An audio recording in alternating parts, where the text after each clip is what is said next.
Hello everyone, welcome to today's workshop. My name is Jarrett Fleagle. I'm a digital strategist here at WebMechanix, and I have a confession to make. I'm actually a huge digital marketing nerd, especially when it comes to online advertising. So a couple fun facts about me. I've been in the digital advertising space for about 5 years now. Frequently, I get told I look like the kid from Home Alone, and preferably Johnny Depp, so I'll let you all come to your own conclusions on that one. So as we get started here, guys, I'd recommend you close out any email you might have open. If you have Facebook or Twitter, any social media you might have, close those tabs out and put your phones on silent because this webinar is going to be awesome. So I ask you guys today to pay very close attention because we're going to be going through pretty fast. We're going to go over three main things today, right? So today we're going to learn 7 killer strategies you guys can implement right now to more than triple your returns on digital ads in 2016. In a minute, we're actually going to be sharing the #1 most powerful channel to generate leads and revenue in 2016. And I'll give you guys a hint. It's not search engine marketing. It's not social ads. We'll get to that in just a minute. And finally, you guys aren't going to want to miss the last strategy, #7, where we'll actually reveal a dirty little secret about how Google and Bing might be cheating you and how you can actually use those platforms to get a 367% return on your investment instead. So, guys, before we dive into these 7 strategies, I want to set the stage by emphasizing one key mindset you have to have if you want to succeed in 2016. So, often as marketers, we get really focused on channels, right? We're thinking, what are we doing on Google AdWords? Should we do social media ads? And how is email doing, right? And I would urge you all instead, if you're not already, to think instead about getting in front of your customers first. So ask yourself questions like, where do my customers hang out online? How do they buy? How do my customers interact differently with these different channels? So by approaching digital advertising from a customer-first mindset, you can minimize or eliminate all the time, effort, and wasted spend on channels, strategies, and tactics that just don't get results. So before we go through this presentation, I'd ask you guys to think, how can I apply this idea or this strategy to the mindset and behaviors of my customer base? I'm confident this one shift alone will double your guys' effectiveness in 2016. So with that, let's jump right into strategy #1, which reveals the #1 channel you must dominate in 2016, and that's email advertising. So what this means is not buying email lists to email market to, but actually buying ads in email newsletters that are sent by organizations that your customers read, like, and trust. So you guys might be thinking, that's nothing new, right? Email's been around forever, and you'd be right. But it's unfortunate how often this powerful pathway to customers is overlooked. So here are the facts, guys. Recent studies have shown that for every $1 spent on email, you make $27 back. That's a 2,700% ROI. So why not invest a portion of your budget to leverage the years of effort and expertise that another organization has already invested to develop this powerful asset, right? Additionally, email ads are great because they get you directly in front of your ideal customer, and they're easy and they're relatively cheap to test as well. So this means that they're by far in 2016 still the straightest path to rapidly increasing sales and building your own email subscriber list, right? So I'll give you guys a quick example. A B2B software client of ours focuses on clients in the e-commerce space, right? And what they wanted to do was they wanted to get more qualified leads in the door as quickly as possible.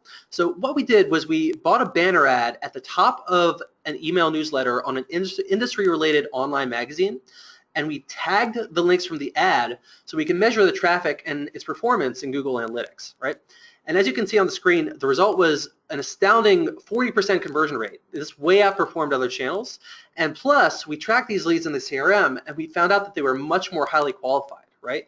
And not only that, they also converted into sales opportunities and sales at a much higher rate. So as you guys can see, we did the same thing with another online magazine, and we experienced a similarly astounding conversion rate. Guys, this is powerful stuff. So the question in your mind probably is, okay, so how do I go about finding email newsletters in my industry? Or you might already be doing email ads, in which the question is, where do I find more opportunities like this and get similar results? So here's what we recommend. To start out, you can find lists by simply Googling the communities where your target prospects hang out. For example, if your target is doctors, you might Google something like doctor community or doctor online magazine, right? You can also use online directories to find go straight to these opportunities. So there's one directory called Nextmark, and this is actually a free directory you can use. It's basically a simple mailing list finder that you can sort through and find lists within your vertical. There's actually also a more official service called SRDS. They do charge an annualized rate for access. I believe they have monthly plans as well, but these lists are going to be higher quality and more curated for you. So explore these options, get a sense and figure out which of these methods is right for you, and start finding some different lists in your niche. Next, once you've identified and vetted a newsletter you like, reach out and negotiate the media buy. And it's important as you're doing this to determine how you're going to pay for the buy, right? Are you going to pay on a cost per click basis, so when someone clicks on your ad? Are you going to pay per 1,000 impressions, right? Or can you possibly work out a cost per lead arrangement with the newsletter provider, right? So run the numbers on your end, see what cost structure makes sense for your business, and come to the table with that when you're negotiating the buy. Finally, once you've bought the media, once you've negotiated and purchased the media, what you want to do is you want to set up targeted landing pages to send visitors to once they click on your ads. And guys, one thing you can do to make this more effective, tailor the landing page to the audience source. For example, say you're targeting Website Magazine, just as a random example. The headline of your offer you may want to say something like, here's a special offer just for Website Magazine visitors, right? So they know that the offer is special and tailored for them, right? And as you're testing this process, guys, don't blow out your budget on it at first, right? Run small, simple tests, maybe on 2 or 3 different lists, different newsletters, and then ramp up when the ROI is good. And guys, if you do this right, you're going to generate an awesome return on ad spend from this one channel alone in 2016. Definitely recommend you guys give it a try sooner rather than later. Next up, strategy number 2. Tap into niche ad networks, aka the riches are in the niches, right? So guys, here's a little secret. Google and Bing aren't the only sheriffs in town. Neither are Facebook, Twitter, Instagram, or any of those other social networks where you can spend money as well, right? The fact is there are little niche networks out there that you might not have heard of that actually allow you to get highly targeted placements on websites within your niche, right? Not only are they targeted, but the cost tends to be a lot cheaper than your average click on a platform like AdWords or Bing. So to give you guys another example, one of our clients targets customers that are executives in government, right? So government is notoriously difficult to reach through your average marketing channels. So we identified a little niche advertising platform. What it did was it allowed us to place ads on industry-targeted sites like governmentexecutive.com. And what we found was not only were these clicks cheaper, but the conversion rate was just superb in relation to other channels. Even better, again, we tracked it in our CRM. What we found was that the leads converted to opportunities at a much higher rate, and the size of those opportunities, they were on average significantly higher than other channels when we tracked it through that CRM. So here's how you guys can find and test some of these networks for yourself. First, simply, again, Google. Great way to start. You can Google ad networks for CPAs, ad networks for software companies, whatever your target audience is.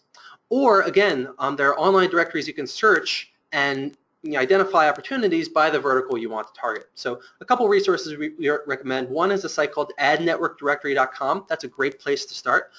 You can also search things like ad network lists, and you'll find lists like the one link below from a blog post, right? And these will give you some network ideas you can explore and test out.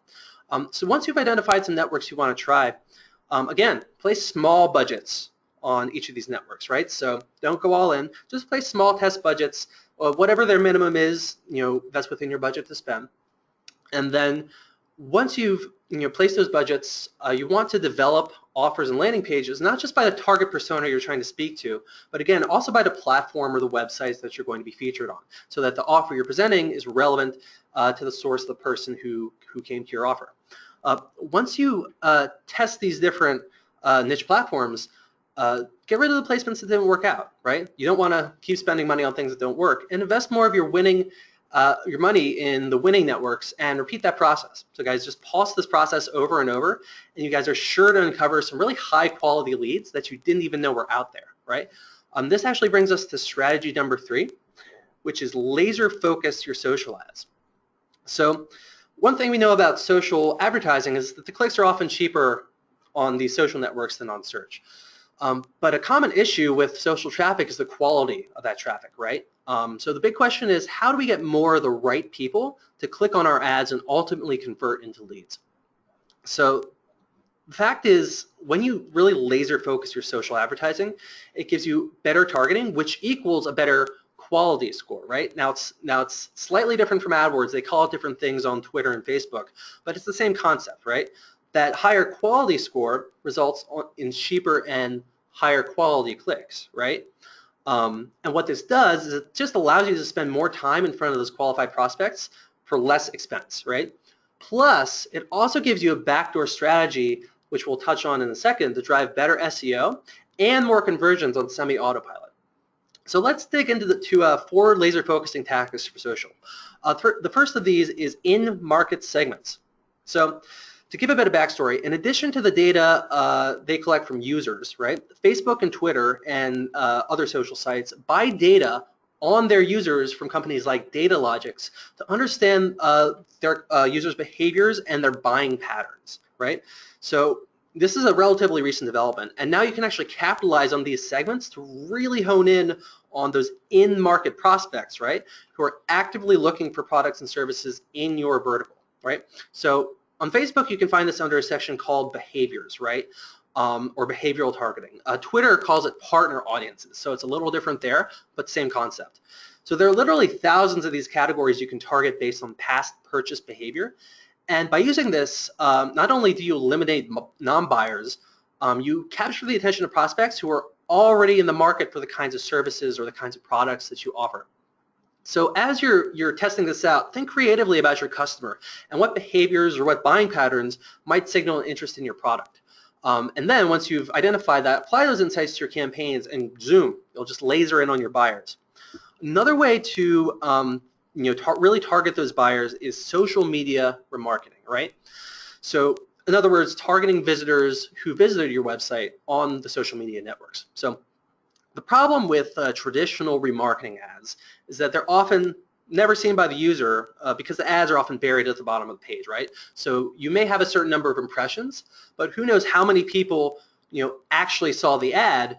The impression number is just served up when it loads on the page. So they may never scroll down to the bottom of the page to actually see your ad, so they never got an impression of your brand in the first place. With social ads, however, these ads scroll up on an infinite scrolling timeline, no matter what network you're on, right? So your prospects are going to have an impression of your ad one way or the other, and they'll actually have to see it. So the way you can set this up on Facebook, there's a section called Website Custom Audiences. On Twitter, you could use a section called Tailored Audiences to set this up for your site. One of the wonderful things about social ads is you can feel confident in your impression numbers, right? And once you know that you're getting those impressions, what you can do is you can quickly test relevant offers that attract prospects back into your marketing funnel, right? So you can maybe run 3, 5 ads at the same time, see what language appeals to them to draw them back to your site, and then iterate on the ones that worked. So this leads us to the next tactic, which is if you really want to be confident in the quality of your audience, right? Which is building custom audiences. So again, a relatively new feature on the social networks. What this does is it allows you to target prospects by their personal information, right? So, Facebook and Twitter have access to email and phone number records that you can actually target your customers on, right? One of the beautiful things about this is that it eliminates all the hurdles traditionally associated with email marketing, including things like unsubscribes, right? Because they're going to see your ad regardless. Opt-ins, right? You don't have to opt somebody in to show them an ad. And by the way, yes, that means you can buy email lists, targeted email lists to do this, and it won't affect sender score or the ability to send emails or anything like that, right? And finally, you don't have to deal with unqualified emails because you can target just the people you know are qualified. So to implement this, start by selecting segments from your email list, right, in your database, or again, you can buy a list of targeted prospects for the strategy as well. Upload that list to your target custom or tailored audiences and serve up highly targeted ads, offers, and landing pages that you know will impact just that segment, right? And guys, do this and watch the targeted traffic and leads roll in, which actually leads us to the next concept. So in addition to targeting your best customers, which is the beauty of custom audiences, you can also use social to make sure your best content performs even harder for you. which leads me into social tactic number 4, which is promote your best content through social ads. So hopefully you guys are already sharing your new content organically through Facebook, LinkedIn, Twitter, what have you. If you're not, obviously you guys should start yesterday. But over time, certain posts will rise above the field, and you'll notice they'll have more likes, more tweets, more shares. You might go into Google Analytics and see they get a lot of engagement, a lot of time on page, a lot of scroll depth on the page. You'll want to get these pieces of content out. We might call these your unicorn pieces of content out to a wider audience. So how do you do that? First, you want to identify which posts have the highest level of engagement over time. And then once you've done that, once you've found the posts that have an inordinate number of likes and shares or an inordinate number of organic engagement on your website, put a small budget behind that content on one social platform. And generally, we recommend Twitter because the clicks are relatively cheap and you can get very helpful data very quickly, right? So once you've put some small budget behind a few pieces of content, watch and see which ones perform well. And the ones that perform well, blast them across all the different social networks and really put the budget behind it. So why would you do this? What are some of the results? So some of the obvious results include very targeted traffic, right? As well as it can just drive subscribers and leads. But even better, an interesting side effect is that you can get unsolicited links from websites of influencers in your vertical who like your content and freely link to it of their own free will. So a little hint here, if you go back to that custom audiences strategy that we just talked about, that's a great tactic for this because you can target those influencers directly who will like, share, and even link to your content. And this just creates a powerful flywheel effect that boosts both SEO and conversions very quickly over time. This actually leads us very nicely into strategy number 4, speaking of flywheels, which is retarget aggressively, right? Retarget aggressively. So I know what you're thinking. Won't that just annoy my prospects if I'm constantly showing my ads to them? So a lot of us worry that retargeting visitors to our website will come off as creepy, and we fear that doing this too much will hurt our conversions. However, the reality is that the data tells completely the opposite story. So by analyzing data from AdWords remarketing accounts across a wide variety of industries, the founder of the PPC technology company WordStream, Larry Kim, discovered that higher impressions are positively correlated with more conversions. So that's right, being creepy in this case actually works in your favor and actually gets you more conversions. So what can you guys do to get the most value out of this?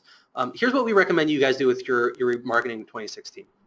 First, if you capped your remarketing impressions at a certain number per day, remove that cap today and observe what happens. And don't just take our word for it. Test it out and see what happens in your instance. Worst case scenario, you can always turn impression caps back on.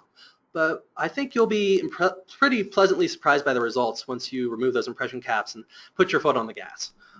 Next, make sure the ads and offers that you serve up are relevant to the buyer stage. So not all of your website visitors are ready to buy or ready to talk to a sales rep right now. So for example, people who are browsing your blog, they may be in an information gathering phase and might respond better to a helpful content offer, right? That might be something you want to retarget them with to get them on your email list so then you can nurture them as a lead. Conversely, people who abandoned the third form field of your Contact Us page might be right on the edge of reaching out for more information, and that's where you might want to have an offer for a sales rep to contact them, right? So one great way to do this is to segment your campaigns by pages visited. And this will help you target prospects not just by their buyer stage, but also by their product and service interest, right? So you can serve ads that are relevant both to how ready they are to buy and also very specifically what problems they're trying to solve and which product or service will help them solve it, right? This will get them clicking your ads and moving them fast through your buying funnel. Finally, when it comes to remarketing, give them a reason to come back. So often when you serve up retargeting, it's just a impression of your brand, which is nice, but it's not really relevant and doesn't really inspire action from the user, which is ultimately what we want, right? So instead, what I want you guys to do is think creatively about different messaging or offers that will entice those prospects back to your site. Could it be a special limited time offer that you could share with them? Maybe it's a free download that solves their unique program based on their unique segmentation, like we talked about in the last slide. Maybe it's more information on the exact product they were looking to buy, or if you're a university or college, for instance, the exact program they were considering, right? So test out different offers for each segment, and that'll help you figure out what your buyers really want at each stage of their purchase cycle. So to sum up, guys, retarget aggressively to your users as they come to the site, but also be helpful while you do it. Not only will they thank you for it, so will your numbers and your bottom line at the end of 2016. And this leads very nicely into strategy number 5, which is to take advantage of cross-channel insights. So this is because your marketing channels don't live in a vacuum, right? Instead, they actively influence each other, and you can apply the insights from one channel, say paid search, for instance, or PPC, to other channels like SEO, email, and so forth for really big gains in overall leads and sales. To give you guys a concrete example, a client of ours in the commercial contracting space really saw huge wins when we observed that the searchers on PPC, specifically on AdWords, who converted at high rates, were using terms such as custom quote and custom pricing when they clicked our ads. So what we did was we took this insight and we ran a test on the website where we added this language to the main quote request form on the site. And over time, what we observed was that the form version where we added that custom language generated 355% more leads than the original. So if we hadn't been thinking about how our customers' actions on one channel could apply to another, we never would have thought to test this, right? We never would have uncovered this opportunity. So here are 4 steps you guys can start taking to apply cross-channel insights to your campaigns.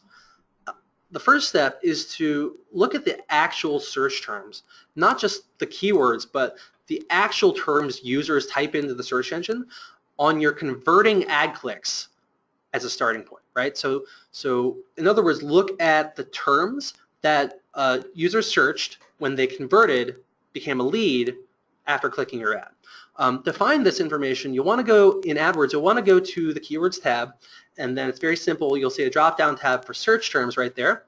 And then you want to sort this data by conversions and look at those terms that converted, right? And what you'll see is the actual terms people use when they converted on your ad. And what you want to do as you're looking at this is take note of any interesting terms that crop up again and again, or any patterns that you see in the language that people use. Next, instead of guessing what language appeals to your users, get the answer straight from the horse's mouth on your website. There are a couple ways to do this, right? So the first is site search data. This is recorded in Google Analytics, and it tells you exactly where users are searching, what users are searching for the most on your website, right? In other words, what information they're looking for the most, right? So you can use this data to help the user by filling in content gaps to answer those questions that they're not getting answers to after they perform the site search. And you can do this through adding language to your existing pages. And not only does this help your conversion rates because it makes it easier for the user to say yes, but it also helps your SEO because you have those terms on the page for what they're looking for, and it's one less step they have to take in finding the information they need and taking that next step, right? Second, we highly recommend you use user survey tools on your site. Qualaroo is a great example of a user survey tool. What these tools allow you to do is directly ask your users what's missing from your website and what is preventing them from taking that next step. So for example, you might present them with a survey such as, what was the purpose of your visit? And they may say, I wanted to learn more information about your product. And then you ask them, did you accomplish what you came for? Yes or no? And they say, no, I didn't really accomplish what I came for, right? You say, okay, that's interesting. Tell us, what prevented you from completing your goal on our site today? And the information you find in that little text box that they put in, it's often painful because they'll be very direct with what's frustrating them, but it's a gold mine, right? Because they'll tell you exactly where the users are getting stuck in that process and give you a very good idea of how to remediate it. So always be asking, as you're going through this process, where can I find the language my customer uses around my product and service, and where can I find their pain points around it? Next, don't just rush into implementing your new ideas. So as you go through this process, you're going to gather a lot of search terms and a lot of ideas that you want to just run with, right? You just want to like go and change it on the site. Slow down. Instead, what we recommend is that you test them in each channel. So test them on your website, test them in your email. And what this allows you to do is it allows you to make sure that your ideas actually work before you overhaul everything, right? Before, you don't want to go around changing things without being confident that it's actually going to make an impact. So we're going to talk a little bit more on testing in a bit, but in the meantime, I want you to know that testing is a critical component to making this strategy work. Finally, once you test, apply those winning ideas on your content to boost both SEO on your site and conversions across the multiple channels that you're running, PPC, email, SEO, what have you, right? Guys, this is a great strategy, a great way to take all of your marketing channels and make them better by improving your overall messaging and approach, right? So speaking of testing, this actually segues us very nicely into strategy number 6, and that's test smart, test often. So there's a lot of buzz these days about testing. You may be hearing all the talk about how you should test everything that you do and how important it is these days to test.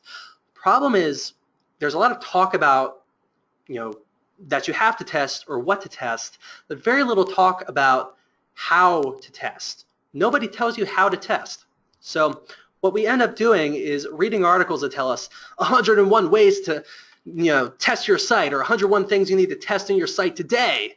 We'll read things like test this button color against this slightly different button color. And what this does is it causes us to run blind tests with no idea why we're running the test in the first place. And as a result, our results end up looking like this, right? They have no impact, or even worse, they end up blowing up in our face and damaging our results.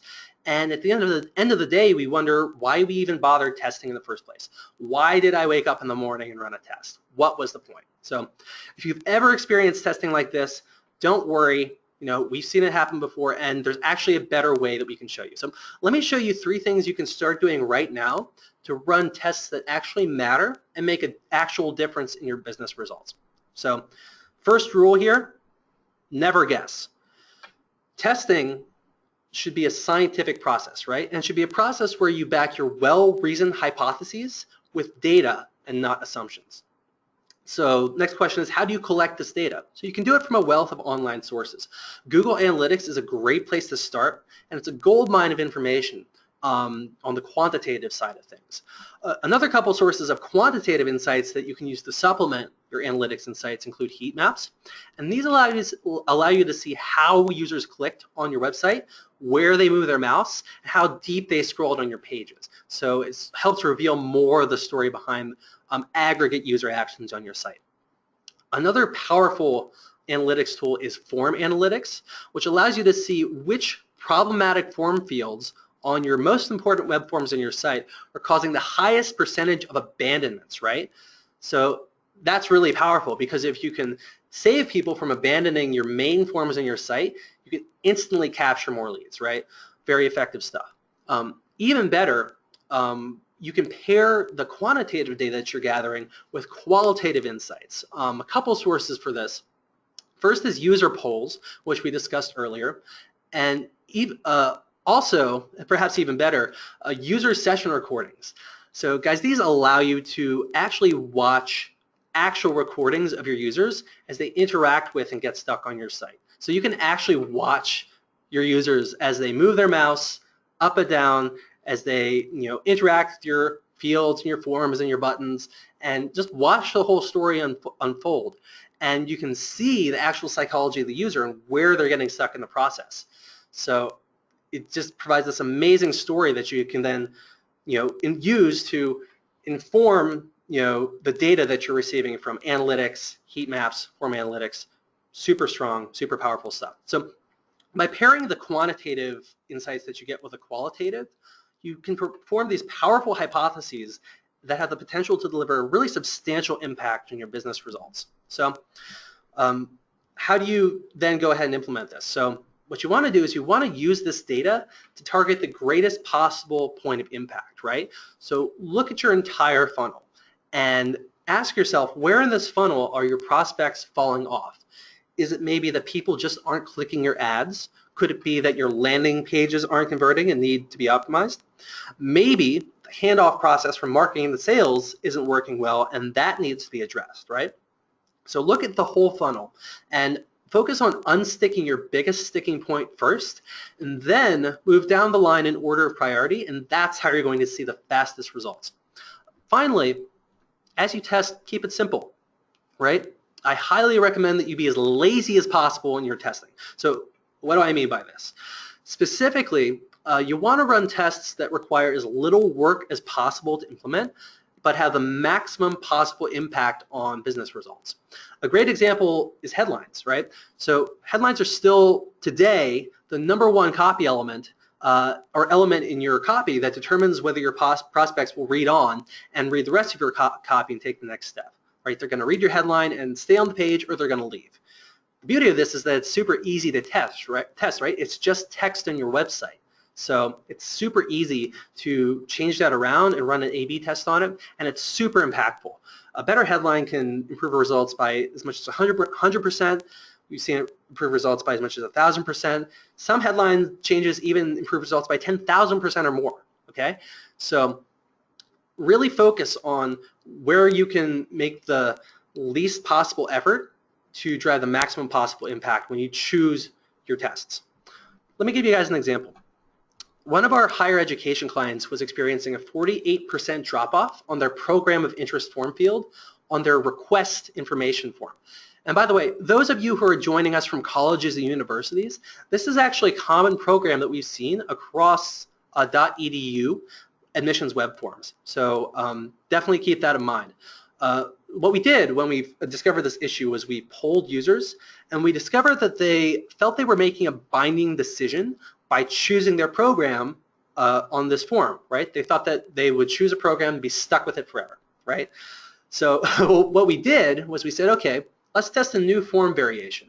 And what we did with that field was we moved the not sure option, right? The option to say they weren't sure, up to the top of the pick list so they would notice it, right? And then we put some dashes around it to accentuate it so we would make sure they wouldn't miss it. We changed the language a little bit. So we changed it from just not sure to not sure ?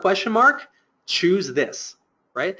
Not sure, choose this. So that as the user is going through the form and they notice that field, they see choose this and they think, ah, I can choose this and feel comfortable moving on. So we tested this variation. It took 2 weeks to achieve statistical significance. And what we found was the variation where we made that slight tweak to that one form field increased form completion rates by 86%. So guys, this is just a taste of what you can actually accomplish when data drives your decisions and you focus on those greatest possible points of impact. You can really blow away your results in a short amount of time.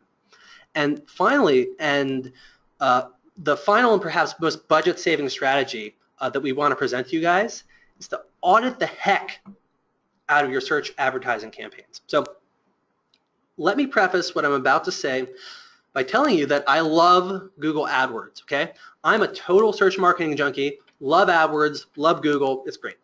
And when used correctly, search can actually be one of the most powerful and direct paid channels out there. 100% confidence in this. That said, I have to let you in on a little secret, right? So the Google and Bing platforms aren't really set up to get you more leads, right? They're actually set up to help you spend your money, okay? So if you've ever been into AdWords, you might see this offer, add new keywords to get your ads in front of more potential customers. And you think, great, let me just press the keywords button and add all these keywords and then I'll get more customers. Guys, if you add the keywords that AdWords suggests like this blindly, Google will drink your money, okay? So even the base settings of AdWords campaigns are designed to spend your money as quickly as possible, right? So what they do is they set things up to drive more clicks, but not necessarily more conversions. There's a famous saying you've probably heard, half the money I spend on advertising is wasted. The trouble is, I don't know which half, right? And before the internet, this was 100% true, right? It was very hard to determine what performance we were actually getting out of our campaigns, right? So the beautiful thing about search advertising is now you actually can know exactly where your spend is being wasted and exactly what to cut out of your campaigns to reduce that wasted spend. So let me show you guys how we do it for our clients on a quarterly basis. So what we want to do is we want to evaluate the following performance metrics and really think deeply about the following questions, okay? The first question we ask is, how many of our keywords have clicked, right? So keywords in your account that have impressions, that have shown for users but don't have any clicks or have very few clicks, drain your quality score, because click-through rate is a big component of the quality score that Google uses to determine which ads it serves up and how much it charges you, right? What this ends up doing is needlessly increasing your costs. So what you want to do is you want to go through on a quarterly basis and delete those keywords that are getting impressions but just don't have any clicks whatsoever. The next question you want to ask is, how many keywords in our account have impressions? So keywords with no impressions, they don't necessarily have an impact on the quality score of your account, but they just take up space, right? They take up space and they get in the way of the keywords you should be focusing on. So what we recommend every quarter, just go in and clear those keywords out, and that'll clear your mind to focus on keywords that actually do convert. So next question you want to ask is, how are your different match types performing? So if you're at all familiar with AdWords, you may know that there are different ways you can target keywords, right? You can target them broad match, where you target the keyword in a very general way, so you'll get terms around that keyword that you put in. Phrase match, which is, say you're targeting the term blue widgets, you'll get, blue widgets in Denmark, might be something somebody could search on that. And finally, exact match, which is if you're targeting blue widgets, you'll just show up for people who search blue widgets. Nothing more, nothing less. So what we find often when we take over accounts is that the broad match keywords in the account are eating up most of a client's budget at a very high cost per lead, right? So what we recommend to remediate this is to diversify your account by adding phrase and exact match keywords for terms that convert into leads. So in other words, go back through those search terms and look at the terms that convert, then add those as phrase and exact match, right? And then what you want to do is you want to go back and cut out those broad matches that are bringing in almost or entirely junk, right? And when you cut those out, you're definitely going to see huge, savings in your budget. Perhaps most importantly, though, what we want to evaluate when we're auditing these accounts is what keywords in your account are converting. So this is huge. Specifically, we want to look at two things. We want to look at what percentage of your keywords actually have conversions, and then what percentage of your spend is actually going to keywords that don't convert, right? So in other words, how much of your money and much of your keywords are just a waste in your account and draining your budget, right? Once you evaluate this, guys, you can identify the losers and cut them out of your account entirely. And you'll get a massive savings and a huge increase in the effectiveness of your campaign, which increases your quality score and just snowballs into better returns for you. So to illustrate, let me show you guys some of the findings from some of the audits we've been doing. So this one example is a client in the corporate and consumer services industry, and she came to us, she was wondering why her previous agency wasn't getting her many qualified leads. So what we did was we dug in and we discovered that only 3% of her keywords were actually generating leads in her account. What this meant was that 85% of her budget was being wasted on keywords that weren't converting, right? So this was a huge area of opportunity for her. Another client, actually in the healthcare space, came to us with a similar concern. They were wondering why they were only getting a 1-to-1 ROI in their paid search. In other words, for every dollar they were spending on paid search, they were only getting $1 back. So we went in, and after some digging, we identified some areas of wasted spend in their account and also some untapped opportunities that we then worked with them to help capitalize on. So within a matter of weeks, I'm really happy to report this client has gone from a 1-to-1 ROI on search to a 367% return on their investment and counting. So guys, simply by auditing your current paid search campaigns and fixing what's broken, you can see returns like this very early in 2016, very early in the year. And what it'll allow you to do is save budget for those other opportunities that we've talked about throughout the rest of the year, right? And give you a lot more opportunity to really blow it up. So to sum up, guys, here are the 7 strategies you need to crush it with digital ads in 2016. First, take advantage of the power of email. If you're already running email ads, test more of those opportunities and optimize those funnels for better returns. And if you're not running email ads, get started. Second, find and test those niche ad networks. Remember guys, the riches are in the niches, so try them out.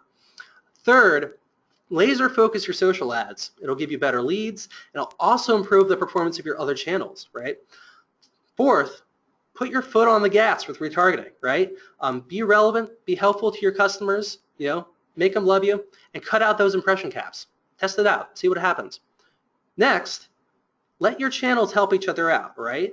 So, let one channel, let your PPC talk your content on your website, talk your email content.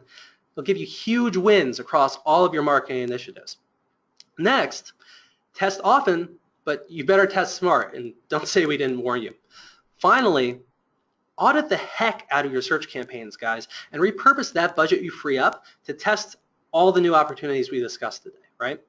So on that note, I want to let you guys know about a special offer we've reserved just for attendees of this webinar. So for the next 48 hours, we're going to be offering an exclusive rate on our premium search advertising audits. So if you've ever wondered how to get better results from your Google AdWords campaigns to the tune of 200%, 300%, or even 500% plus, or you just want to get a second opinion on how your campaigns are performing, we're offering a way to do exactly that.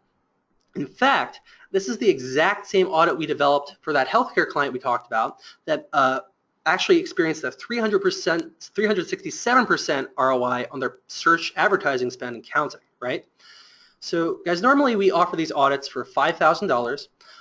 If you sign up for an audit within the next 48 business hours, we can provide you with an audit for $24.97. So that's a full 50% off of the regular price, just as a way to say thanks for attending our webinar. By the way, if you're not satisfied for any reason during the audit experience, or don't feel that the results of our audit have illuminated opportunities to get you a greater ROI on your search advertising, we'll return 100% of your investment, no questions asked, and that's a 60-day guarantee. So if you guys would like to learn more, please feel free to contact me directly. Again, my name is Jarrett Fleagle, and the number is 443-539-7235, or you can email jfleagle@webmechanix.com. And we're also offering a free 30-minute consultation as well if you feel that's more appropriate for you. That said, I want to thank everyone for attending. Feel free to email me your questions, comments, and feedback. I really look forward to hearing what you guys thought of this webinar, and we look forward to having you join us at the next upcoming workshop. Thank you so much, everyone, and we'll see you soon.